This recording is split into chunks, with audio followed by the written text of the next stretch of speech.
Hey guys, Kanogat here, and today I wanted to bring you my virtual world deck profile for the January 2022 ban list. So as you all might know, Pot of Desires got hit down to 1, and Emergency Teleport got back to 3, which are two cards that this deck plays, and also it has a lot of implications on the whole meta, and we're also in a new format, so that all played into how we built this deck. Obviously, this is virtual world, so a lot of things you will already know, so not a lot of spice in here, but some things you might find interesting. So let's start off with the standard part that everyone loves, and that's the virtual world engine, because that's always the same. So we have 3 Lulu, 3 Lily, 3 Gigi, 3 Lao Lao, and then we have 2 Nian, 3 Kowloon, 3 Qinglong, 1 Chuche, and 1 Zhanwu.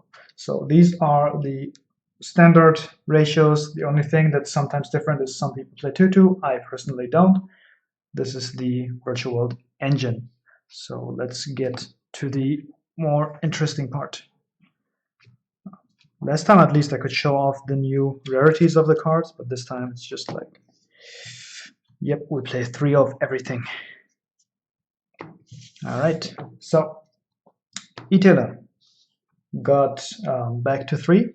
So this can special summon your Lulu or Nian, and yeah, lets you play without using your normal summon, which is kind of useful.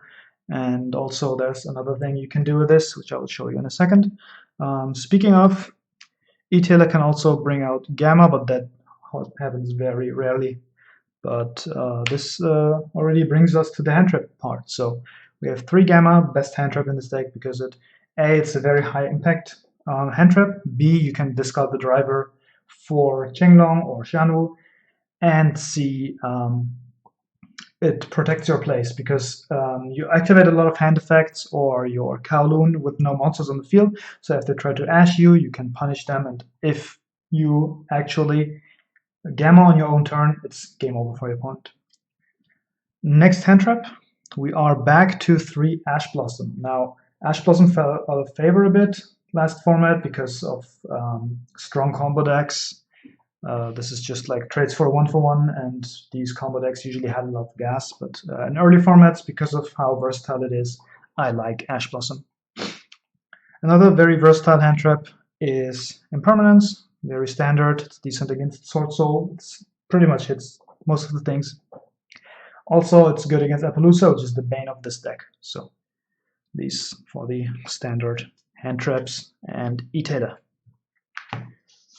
So now for the interesting part, we play 1 more hand trap, and that is 1 Ghost Ogre. Now you might ask, why do we only play 1 Ghost Ogre? Or just like, did you just not find a 40th card? But we actually run 4 Ghost Ogre if we go second, because E-Tailor, if we go first, that's what I mean. E-Tailor can bring out Ghost Ogre. So say you play second and there's an Appaloosa, you can E-Tailor, specially Ghost Ogre, and then you can play into your opponent's board, and if they activate the Appaloosa, you can chain the Ghost Ogre, and Ghost Ogre actually negates the Appaloosa, because the Appaloosa leaves the board and then it tries to reduce its attack, but it can't reduce the attack, so it cannot negate an effect.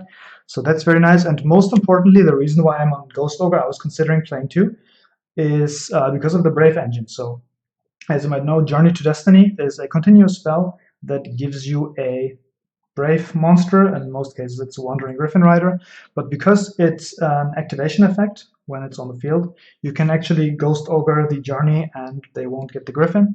Speaking of Griffin, if you go second and you have E-Tailor, for example, you can actually go E-Tailor into Ogre, and much like Appaloosa, the Griffin is required to go into the deck to negate something. So you can get the Ogre out, and then you can start making virtual world plays, and if they try to Griffin you, you can basically pseudo-negate the Griffin with the Ogre.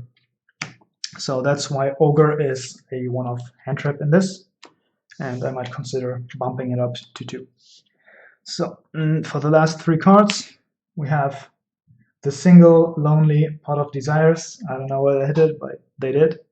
We have get out of jail free, and for the last slot, I'll just play an upstart goblin because 39 cards, you have a higher chance of finding your names, and I didn't find anything that would play over this. You might consider playing Pot of Prosperity, Small World, or Foolish Burial Goods in this place if you want more consistency, or you can play the second Ghost over this, or any hand trap you want.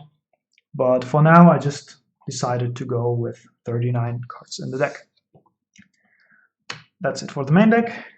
Time for the extra deck.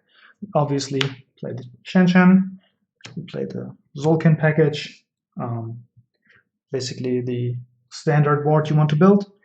You play Croc because of the versatility. You draw a card you can cycle into your hand traps, or you can use it to ditch 2 useless cards like the Psyprime Engine to pop a card. We have Vermilion for going second and for awkward hands. We got the 2 level 6s that draw depending on how you want to go into Zolkin. You can just use one of these. Also Coral Dragon, pretty nice going second.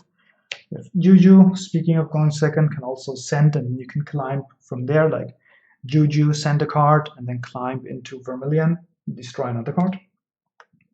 Then we are back on the Muddy Kaliga package, because I expect a lot of PK to be played, and also Tri-Brigade, and I think these two are pretty nice against them, stopping them from setting up, stopping them from playing. And then lastly we have the Xyz. We run 1M7. It's the best rank 6 that you can make in this. We have the Phantom Knights. I like this most because that's the best going second, unless you say you play the Mirror and then you can go into Fortune Tune, and that's an easier Zeus, but I like this because you can pop your own card, or like force an Appaloosa negate, and Appaloosa goes 2,600, run over the Appaloosa, slap Zeus on top of it, and so on. Speaking of Zeus, we run the Zeus package of Utopia Beyond. Just reduce the opponent's attack, and it keeps its material, which is very nice. So you can slap Gaia on it, and then you have a 4 material Zeus. So that's it for the virtual deck profile.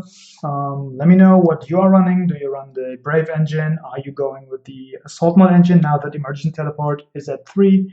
What do you think of Ghost Ogre in the upcoming format? Let me know down in the comments, and see you guys next time.